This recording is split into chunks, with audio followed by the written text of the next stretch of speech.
There's a lot of things that I really enjoy about being an ER doctor. I really enjoy being there for patients when they are at probably some of their most vulnerable times. When I was told I had cancer, I was so lost. I was a patient. I wasn't a doctor. You gotta put up a fade away. Paul is this amazing person that I was super blessed to have met. We met when I was an intern, and he was an internal medicine resident. He came up to me and said, "Hey, I'm new. I'm one of the new residents, internal medicine residents. Can you show me around?" That whole shift he spent, the whole shift with me seeing patients. Since then, we've been inseparable. Okay, who's gonna help me? Who wants to do the vanilla? The G-Force. They are my 3 sons, Gustav, Gerard, and Gavin, and they are definitely a force to be reckoned with. Is that an eyeball? Gustav's the oldest, and he is definitely an old soul. And then you have Gerard. He's a talker. He's the one that's constantly asking questions. And then the little guy, my 3-year-old Gavin, he's our athlete. I'm their princess, so that's my G-force.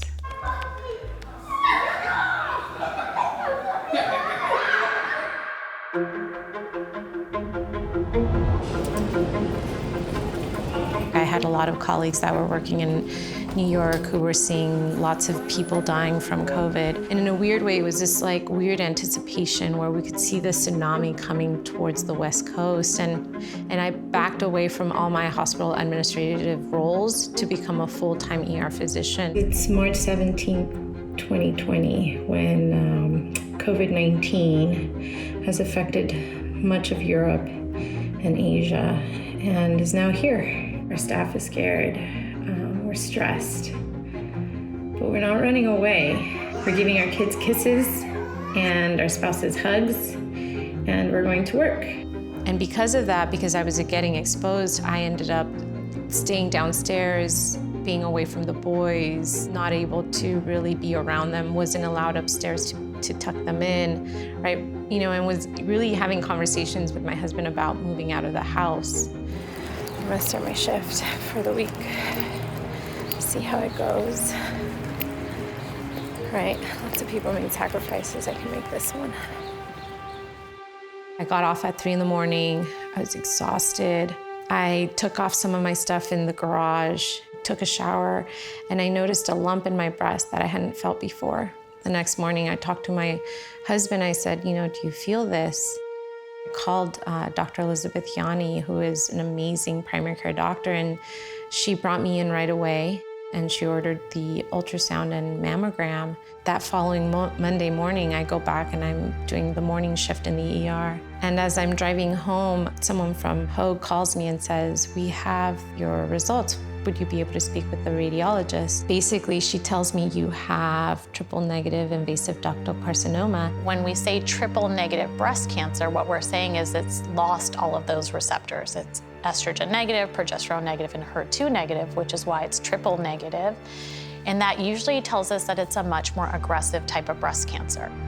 Women who have more aggressive cancers, automatically, we know that up front, they will definitely need chemotherapy. One of the first things that we did was we emailed and texted a bunch of our colleagues and friends. I said, "I need a breast surgeon. Who do you recommend?" And one of the things that we started noticing was that on different people's lists, Dr. Khan, her name popped up. If she's popping up in a lot of people's recommendations who are also surgeons themselves, who are recommending, then that's definitely where we're going, and that's how we chose Hogue. At Hogue, we approach breast cancer care as a team approach. This involves a breast surgeon, a medical oncologist, a radiation oncologist, plastic surgeons, of course, geneticists sometimes. There are dedicated nurse navigators that also help patients guide them through each individual step of this process so that everything is streamlined and can help facilitate getting them efficient and quick care. The thing that I appreciate the most and that I recognize how blessed I am to have gotten care at Hogue is that I never felt like a number. I was not a statistic. My breast surgeon saw me as an individual with children who is a physician. You know, my plastic surgeon did the same thing. The nurses there at the infusion center, they held my hand. They cried with me. They knew I was scared, and they made it okay. The fact that I was able to complete my chemo with them, and they were always so kind and gracious, and I will never forget their kindness. When I was really unsure like how my survival would be and what my outcome would be, I wanted to start encapsulating kind of my essence for my kids. I had always joked with my husband that I wanted Robert Vargas to paint a painting of me when I first saw him. And the reason I wanted him to do a painting of me is because he actually captures your eyes in such a way, and I wanted him to capture the fire in my eyes, and so my kids would know that, you know, I was fierce once. Cancer changes everything because, I mean, it changes you. It comes in and disrupts maybe the routine of your life. It makes you refocus priorities. You know, maybe I was asleep for a little bit, going through the routine of life and just surviving, and it really just wakes you up. And it makes you want to fight to live.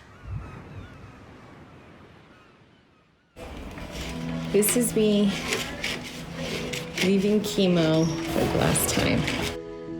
I feel so blessed because Hogue has been such an amazing place to receive care. It's possible for, you know, patients like me to receive so many resources. Hogue has a wonderful comprehensive breast program, and we diagnose more breast cancer here at Hogue than USC and UCLA combined. We have fellowship-trained surgeons, such as myself, that not only did a surgery residency, but also did a specialty in only breast surgery, and they only practice breast surgery every day, day in and day out.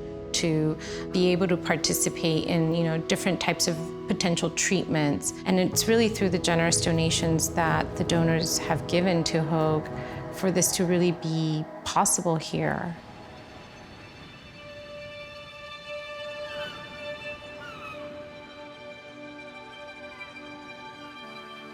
Sarah Korc is 100% cured of her breast cancer, and she is a breast cancer survivor, a warrior.